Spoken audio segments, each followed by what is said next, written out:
terceiro, já próximo do fim, dos nossos encontros de formação litúrgica, eu, Deusmar Andrade, seminarista dessa arquidiocese, vou partilhar com vocês sobre um tema muito importante, sobre a liturgia e a nossa santificação, nossa santidade. Nós começamos clamando a presença do Espírito Santo. Vinde, Espírito Santo, enchei os corações dos vossos fiéis e acendei neles o fogo do vosso amor. Enviai, Senhor, o vosso Espírito, e tudo será criado, e renovareis a face da terra. Oremos. Ó Deus, que instruíste os corações dos vossos fiéis com a luz do Espírito Santo, fazei com que apreciemos retamente todas as coisas, segundo o mesmo Espírito, e gozemos sempre de sua consolação. Por Jesus Cristo, Senhor nosso. Amém. Espírito Santo, Deus de poder, de bondade, de misericórdia, de salvação, age em minha vida, na vida de cada um dos meus irmãos e irmãs que irão participar dessa formação no dia de hoje, enviando o Teu Espírito Santo de sabedoria, de conselho e de fortaleza. Derrama sobre nós também a graça da abertura necessária de coração, para não vermos somente com os olhos humanos, mas termos um olhar de fé. Virgem Maria, nossa Mãe, protege-nos, abençoa-nos e guarda-nos durante todo este dia. Ave Maria, cheia de graça, o Senhor é convosco. Bendita sois vós entre as mulheres, bendito o fruto do vosso ventre, Jesus. Santa Maria, Mãe de Deus, rogai por nós, pecadores, agora e na hora de nossa morte. Amém. Antes de começarmos nossa formação, queria, junto com vocês, ler uma passagem bíblica. Vocês podem encontrar no Evangelho de Lucas, capítulo 24, no versículo 13 em seguintes. É a conhecida passagem dos discípulos de Emaús. Naquele mesmo dia, 2 discípulos iam para um povoado chamado Emaús, a 60 estádios de Jerusalém. Conversavam sobre todas as coisas que tinham acontecido. E enquanto conversavam e discutiam, o próprio Jesus aproximou-se e pôs-se a caminhar com eles. Os seus olhos, porém, estavam como que impedidos de reconhecer. Então Jesus perguntou: "O que andais conversando pelo caminho?" Eles pararam com o rosto triste, e um deles, chamado Cleofas, lhe disse: "És tu, o único peregrino de Jerusalém, que não sabe o que lá aconteceu nestes dias?" Ele perguntou: "O que foi?" E eles responderam: "O que aconteceu com Jesus, o Nazareno, que foi um profeta poderoso em obras e palavras diante de Deus e diante de todo o povo. Os chefes dos sacerdotes e as nossas autoridades o entregaram para ser condenado à morte e o crucificaram. E nós esperávamos que fosse ele quem libertaria Israel. Mas, com tudo isso, já fazem 3 dias que essas coisas aconteceram. É verdade que algumas mulheres dentre nós nos deixaram espantados.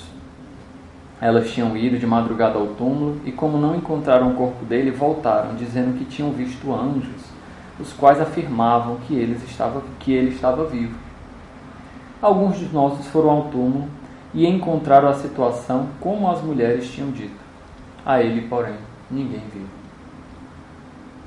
Então ele lhes disse: "Como sois sem inteligência e lentos para crer em tudo que os profetas falaram? Não era necessário que o Cristo sofresse tudo isso para entrar na sua glória?"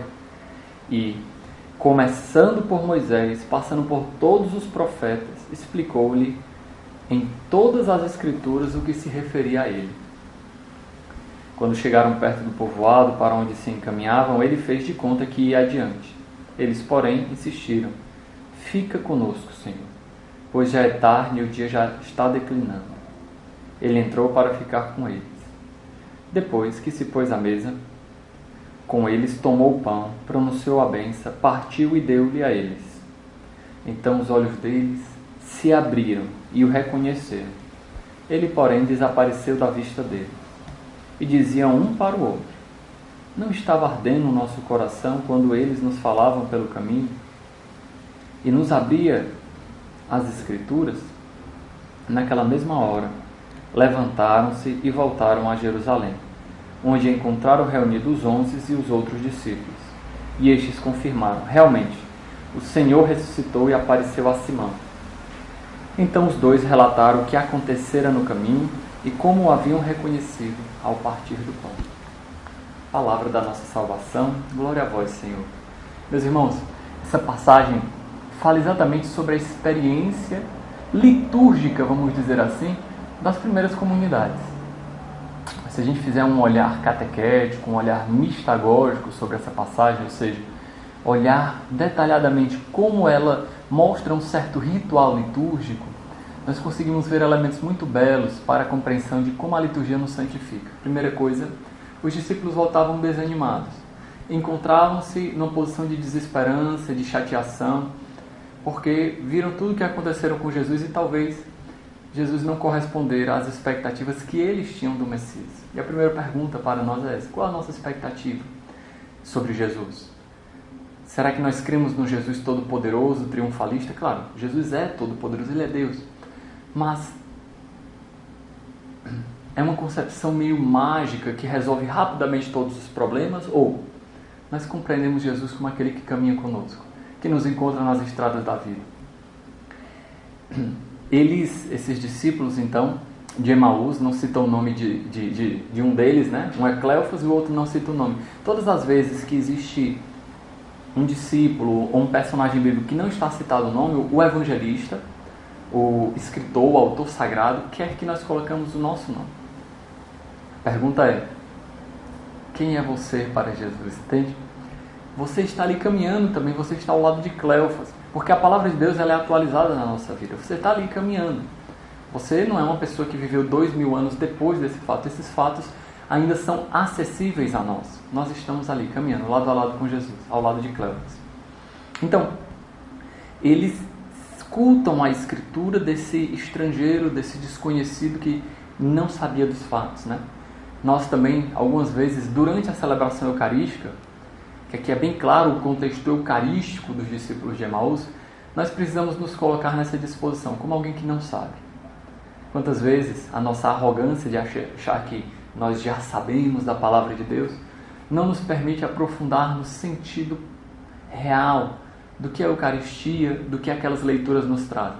Quantas vezes a gente começa a escutar uma leitura da missa e a gente já pensa assim: ah, mas isso aí eu já sei. Ah, mas isso aí eu já conheço, né? E aí você se permite ficar desatento, despreocupado com tudo aquilo que está sendo lido e não se permite abrir as novidades de Deus. Além disso, depois os discípulos reconhecem Jesus ao partir do pão. Que interessante. Ao partir do pão, aquele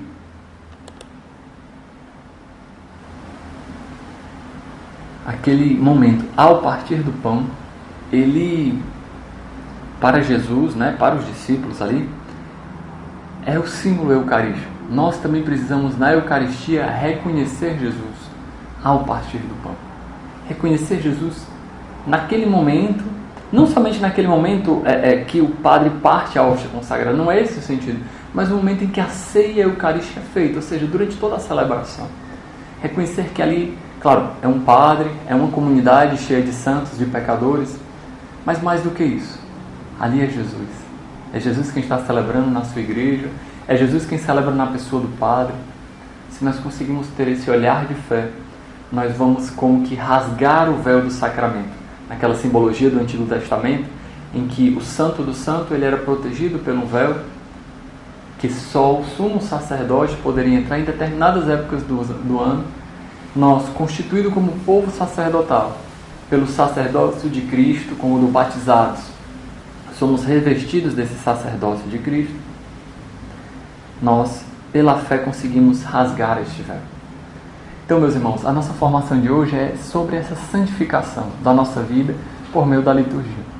A liturgia ela serve para nós exatamente para nós nos santificarmos. Infelizmente, nós temos uma concepção de santidade às vezes tão alta que é quase inalcançável. Acabamos esquecendo que nós sim, somos pecadores. Mas a nossa condição pecadora não é uma contradição à realidade da santidade. Nós somos povo santo e pecador. No nosso coração existe joio e trigo. E o caminho de santidade é exatamente deixar crescer e discernir entre o joio e o trigo. São João Paulo II dizia que a santidade, o santo, é um pecador que nunca desistiu. Nós também, na nossa simplicidade, podemos ser homens e mulheres santos se não desistirmos da vida de santidade. A Lumen Gentium, documento do Concílio Vaticano II, feito pelos padres conciliares, fala que todos os homens, não só os padres, não só as freiras, não só os missionários, não só os celibatários, não só as pessoas que fazem grandes obras, todos, homens, mulheres, mesmo os mais ordinários, aqueles que vivem a sua família, aqueles que trabalham uma vida simples, esses também são chamados à santidade. Então a liturgia é para nós um caminho real de santidade. Para nós termos noção da grandeza que a Eucaristia é, por exemplo, que é uma das celebrações litúrgicas, né? Existe a liturgia das horas, os demais sacramentos, a confissão, que tudo envolve a nossa vida numa áurea litúrgica, vamos dizer assim. A Eucaristia ela é tão importante que é o próprio Deus que se sacrifica por nós. Jesus Cristo que renova o seu sacrifício no altar. Jesus Cristo que nos ama profundamente, que entrega o seu coração para nós e que de uma maneira misericordiosa, salvadora, renova o seu sacrifício por nós. Não lembro se foi São Pedro, Julião e Mar, mas eu acho que sim. Ele fala que a Eucaristia é muito mais importante do que 1000 anos de penitência. Porque fazendo penitência é o homem que se sacrifica por Deus. Mas na missa, na Eucaristia, é Deus, Jesus Cristo, que renova o seu sacrifício pelo homem, de maneira incruenta, ou seja, não sangra, não há um sofrimento como foi no sacrifício da cruz, mas é uma renovação sacramental, vocês compreendem? Meninos, jovens, adultos, homens, mulheres se reúnem ao redor do altar para celebrar esse sacramento. Isso faz com que nós cresçamos em santidade. Olha que lindo, pessoal. Que bonito, que extraordinário. A missa é uma oração muito simples. Quem não consegue participar da missa? Ficar em pé, prestar atenção, rezar junto com a comunidade, celebrar esse mistério da fé. É tão simples e ao mesmo tempo é a coisa mais profunda que a vida cristã pode ter. Nós, quando compreendemos a beleza que a Eucaristia é, nós queremos viver nesse ritmo eucarístico. No documento Sacramentum Caritatis, do Papa Bento XVI, ele fala a importância do cristão ele viver segundo o domingo. Claro, nem todos têm a oportunidade de participação da missa diária. Mas, pelo menos a celebração dominical, ela é para nós uma obrigação. Mas é claro, é preciso compreender essa palavra obrigação. É o mínimo, minimorum, né? Como a gente fala brincando aqui no seminário. Mas dizer que é obrigado, talvez nem seja a palavra mais adequada. Do mesmo modo como uma pessoa que ama sua namorada, seu esposo, sua esposa, ele não é obrigado a beijá-la. Ele não é obrigado a acariciá-la. É algo que nasce naturalmente do seu coração, de um coração apaixonado. Se nós também somos católicos, temos essa obrigação de ir à missa, mas essa palavra talvez precisasse ser atualizada. Assim como temos a obrigação de amar, de corresponder ao amor daqueles que nos amam, entende? Esse é o sentido dessa obrigação. Não é uma lei que a igreja quer colocar no cabeça de nós, mas quando nós aprendemos a beleza da liturgia, nós nos deixamos moldar e santificar por ela. E aqui, claro, eu não sou exemplo para ninguém, mas como um pecador, que sou também, confesso a vocês, posso dar esse bom testemunho e eu acredito que cada um de vocês também pode. Quando eu era adolescente, eu não gostava de ir para missa. Minha família sempre foi católica, mas eu não entendia muito bem essas coisas da igreja, não entendia, não compreendia, não tinha esse enlace real do que significava ser da igreja. Mas, quando eu fiz a minha crisma, quando eu tive minha experiência com Deus, minha primeira experiência com Deus, né, o meu querigma, vamos dizer assim, aquela primeira experiência arrebatadora com a graça de Deus, eu comecei a estudar, a ler, a entender a beleza das coisas de Deus, das coisas da igreja. Eu comecei a ver, meu Deus, como a missa é linda. E eu comecei a prestar atenção em cada momento e eu fui vendo que ali não era somente uma repetição. Fui me deixando formar pela palavra de Deus, escutando a palavra de Deus, com toda a sua beleza. Procurava ali escutar a homilia do padre, ainda que nem sempre fossem aquelas palavras mais bonitas que tocassem o meu coração, mas ali eu sabia que era Deus querendo falar comigo. Era Deus que tinha uma mensagem nova para mim. Então eu me concentrava ali. E eu falo para vocês, tantos frutos foram colhidos, tantas coisas boas. Até que no meu terceiro ano, um ano que muitos jovens às vezes acabam fraquejando na fé, deixando a caminhada um pouco de lado para focar nos seus estudos, tantas vezes de maneira legítima, né? A preocupação com o seu futuro. Mas eu pensava, meu Deus, será que na época eu não pensava ainda com certeza em ser padre, né? Estava com essa dúvida vocacional. Meu Deus, será que eu vou colocar em primeiro lugar a minha vontade ou a vontade de Deus? E eu tomei um firme propósito. Em 2008, no ano que eu fiz terceiro ano, isso mesmo, 2008, tomei a decisão de que eu ia para a missa todos os dias. Claro, ia me organizar, estudar. Eu estudei, claro, não faltei com meus compromissos, passei em 4º lugar em Engenharia Mecânica, a primeira faculdade que eu fiz, na Faculdade Federal, na Universidade Federal, né? Mas indo para a missa todos os dias. Então montava o meu ritmo de estudo de tal modo que a missa fosse o centro do meu dia. Claro, eu sei que nem todo mundo tem possibilidade de ir para a missa todos os dias, mas para mim, naquela época da minha vida e até hoje, né, a partir de então, desde 2008, vou para a missa todos os dias, com a graça de Deus. Falto pouquíssimas vezes, realmente, quando eu não consigo. Venho colhendo frutos inúmeros, frutos de santificação. Não que eu esteja sendo mais santo, vamos dizer assim, do que os outros. Não. Mais santo do que eu mesmo. A luta do homem novo, que quer cada dia mais a graça de Deus, contra o homem velho. Acostumado, egoísta, preguiçoso, parado das suas próprias vontades. Vocês me compreendem? Então, a missa, ela foi concretamente para mim um caminho de santidade. A missa é um caminho de santificação. Meus irmãos, quando a gente começa a entender, a compreender isso, nós começamos a ver que, de fato, Deus, ele caminha conosco. Eu lembro que as minhas lutas contra os meus pecados, contra a minha arrogância em casa, os meus pecados interiores, meus sentimentos, meus maus desejos, a missa foi me auxiliando nesse caminho. Porque concretamente eu pensava, meu Deus, se eu pecar agora, mais tarde eu não vou poder comungar. Claro, todo pecado é uma rejeição a Deus. Mas quando eu estava indo para a missa todos os dias, isso parecia mais concreto. Vocês entendem? Porque se eu pecasse ali 2 horas da tarde, 5 horas, que era o meu horário de ir para a missa, eu não poderia comungar. Vocês compreendem? Então, aquela missa, aquele dia a dia, me santificando. Claro, tinha vezes que eu ia para a missa exausto, às vezes tinha aula de manhã, passava a tarde toda estudando, normalmente chegava na missa muito cansado. Mas eu não via a missa como uma obrigação. Eu via como o meu momento de descanso. Às vezes, terminava a aula 12h30, ia para casa, almoçava, 1h30, 1h15, estava voltando para o colégio, estudava até as 4h15, parava, tomava um lanche, lá no colégio mesmo, e ia andando até a igreja. Na igreja, às vezes, chegava 15, 10 minutos antes, às vezes meia hora, dependendo do dia. Ficava ali em silêncio. E eu ia sentindo que Deus ia consolando o meu coração. Que Deus ia aumentando em mim o desejo de amá-lo, de servi-lo, de ser todo dele. Às vezes todo aquele peso do dia ia sendo descarregado durante aquele tempo. Porque para mim, como eu partilhei com vocês, a missa não é um fardo que eu tenho que carregar. É uma alegria no meu coração. A missa é para mim um descanso. Tantas vezes, como eu falei, durante desses 2008 até hoje, né? Indo para a missa todos os dias, já passei por várias fases na minha vida. Talvez você diga, não, é muito fácil, porque você vai ser padre, você mora no seminário, você tem uma rotina para isso. É verdade, isso é fácil para nós hoje. Mas também, já trabalhei, já estudei, já fiz 2 faculdades, fazendo 2 faculdades, trabalhava, estudava para mestrado, fazia monografia, aquela loucura que todos nós sabemos, de uma vida corrida. Mas indo para a missa todos os dias. Isso é graça de Deus. Isso é graça de Deus, sem dúvida, sabe, pessoal? E mesmo nessa correria toda da vida, a missa era para mim, a missa e a confissão, era para mim um momento de repouso espiritual, sabe? Um momento de eu desconcentrar das minhas coisas, de eu abandonar o meu jeito egoísta de ser, de viver, de pensar em mim mesmo e me centrar em Deus. Era uma maneira muito concreta de eu colocar Deus no centro da minha vida. Então, meu irmão, se você não tem a oportunidade de ir para a missa todos os dias, não tem problema. Faça do domingo a sua ceia com o Senhor, a sua intimidade de amor com Deus. Sacramento Caritatis, né, aquele mesmo documento que eu havia citado, estou pegando alguns pontinhos aqui dele, fala de o cristão viver segundo o domingo. Até aquela frase bem conhecida, né?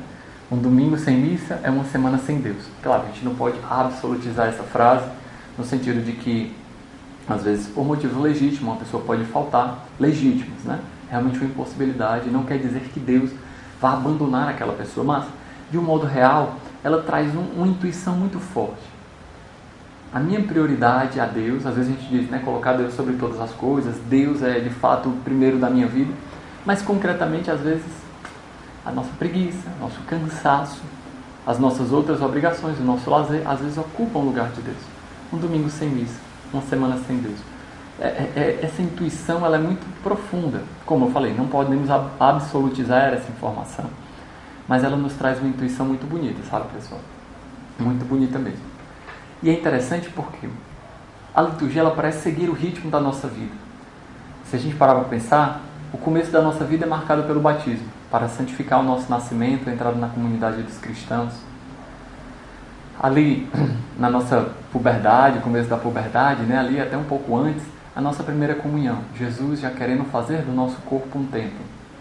Que lindo, né, pessoal? A crisma, o sacramento da decisão, quando você já está ali um pouco mais maduro, capaz de tomar as suas próprias decisões. A liturgia ela vai seguindo o passo a passo da nossa vida. O matrimônio, o sacramento da ordem, quando você se decide a ser uma pessoa comprometida com Deus, servir a Deus, né? Quando a gente fraqueja na fé, quando nós não estamos bem, quando nos deixamos seduzir pelo pecado, nós precisamos nos confessar. Não podemos ter medo de nos confessar. E por fim, na nossa morte, ou próximo da nossa morte, porque a unção dos enfermos não é somente a extrema unção, como se falava antigamente. A unção dos enfermos é para fortificar a nossa vida na fé, para poder fortalecer a cura do corpo e da alma, e já preparar o nosso coração para o encontro definitivo com o Senhor. Se for a hora certa. Se não for, pode significar a cura do nosso corpo. Olha que bonito, pessoal. E sobre a confissão, meus irmãos, com qual frequência devemos nos confessar? Com a mesma frequência em que pecamos gravemente. Bento XVI fala num texto sobre a Eucaristia, que é comida e alimento para a nossa vida espiritual. Ele fala até mesmo de confissão. Quem sabe a igreja ela prescreve pelo menos uma vez por ano. Pelo menos uma vez por ano, por favor. Não passe mais de um ano sem se confessar. Mas quem sabe se você tem uma vida constante na fé, se você aí não está enfrentando grandes dificuldades na luta contra o pecado, quem sabe aí de 6 em 6 meses, 3 em 3 meses, de mês em mês, quem sabe essa frequência você mesmo vai pensando a partir da sua vida e a partir da frequência com que você, se conhecendo, sabe que está pecando. Se você nota realmente que existe algum pecado mais grave para se confessar, se confesse. Não adie o óbvio, né? Assim como nós não devemos adiar a reconciliação com ninguém, porque nós não sabemos como será o dia de amanhã, né? É preciso amar as pessoas como se não houvesse amanhã, porque na verdade, se você parar para pensar, não há, né? Diz a música lá, acho que é do Legião Urbana, né? Também a nossa reconciliação com Deus. Deus nos livre, mas nós não sabemos nem o dia nem a hora. Que Ele virá ou que nós iremos ao seu encontro. E nesse dia eu quero estar preparado, com o coração confessado. Uma vez uma senhora, na fila da confissão, veio partilhar comigo, né? E uma senhora, aquelas típicas senhorazinhas de igreja, coisa mais linda do mundo. Ela disse: meu filho, que coisa bonita, um jovem como você, se confessando, né? Eu queria que meus filhos se confessassem. Eu fiquei calado, né? Porque assim você sabe o que dizer, né? E ela disse: é engraçado, meus filhos dizem que tem vergonha de se confessar, mas não tem vergonha de pecar, esses safados, né? Aí eu comecei a achar graça, né? De fato. Mas a gente tem vergonha de se confessar, mas não temos vergonha de pecar, que pena. Nós deveríamos ter vergonha de pecar e não de se confessar, pessoal. Mas brincadeiras à parte, é uma história verdadeira, né? Eu estava na fila da confissão, mas brincadeiras à parte, pessoal, se nós temos vergonha de se confessar, isso é bom. Isso mostra que nós continuamos com a consciência do que é certo e do que é errado. Porque pode acontecer de o pecado criar raízes tão profundas em nós que nós sejamos inescrupulosos. Paremos para pensar, por exemplo, aquele jovem que é viciado em drogas, que começa a roubar da sua própria família. Chega um momento, ele no começo tem vergonha, tem medo, tem receio, mas chega um momento da sua vida que ele simplesmente deixa para lá. Isso não é mais pecado. Eu não me preocupo mais com isso. Ele vira um inescrupuloso. O vício tornou aquele homem insensível ao pecado, ou seja, ele não tem mais vergonha. Se nós temos pelo menos a vergonha de se confessar, isso é um bom sinal de que nós ainda temos uma consciência moral real, integral. Vocês entendem? Então se confesse mesmo com vergonha. É sinal de que o seu coração, ele ainda se encontra ali incomodado pelo pecado. Isso é bom, isso é ótimo. É muito diferente de alguém se confessar de maneira inescrupulosa. Então, a liturgia, ela serve para santificar a nossa vida. Ela é para nós uma pauta, um ritmo, né? O próprio ano litúrgico, a gente estava falando desse ritmo vital, né? Do nascimento à morte. Mas o próprio ano litúrgico também pontua esses momentos importantes da fé. Daqui a pouco vamos ter o advento, o começo do ano litúrgico, né? É interessante que o ano litúrgico não segue o mesmo ano civil, para mostrar que a ordem da graça, a ordem da vivência de Deus, ela não segue a mesma ordem da natureza, da sociedade civil. Existe uma mentalidade de Deus que vai além dessa mentalidade do mundo. Celebramos o Natal, o nascimento, festividades, depois a quaresma como um momento de interiorização. Então, o próprio ritmo do ano litúrgico vai trazendo coisas novas para o nosso coração. Essa ritmização da liturgia também serve para nós para lembrarmos das coisas mais importantes da nossa fé. Então, a Páscoa é um momento central que faz nos lembrar cada ano. A Páscoa não deve ser para nós que somos cristãos autênticos, verdadeiros, somente férias. É importante esse repouso corporal que se segue a um repouso espiritual, sem dúvida. Mas para nós, mais do que um feriado, um feriadão, a Páscoa é o momento de celebrarmos paixão, morte e ressurreição de Cristo, que morreu e me ama.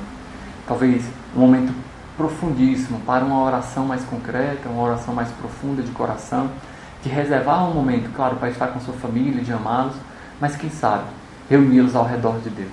Introduzir celebrações dentro do seio familiar, como a Via Sacra, que era um costume tão antigo e tão belo, na verdade, a oração do Terço da Misericórdia e tantas práticas.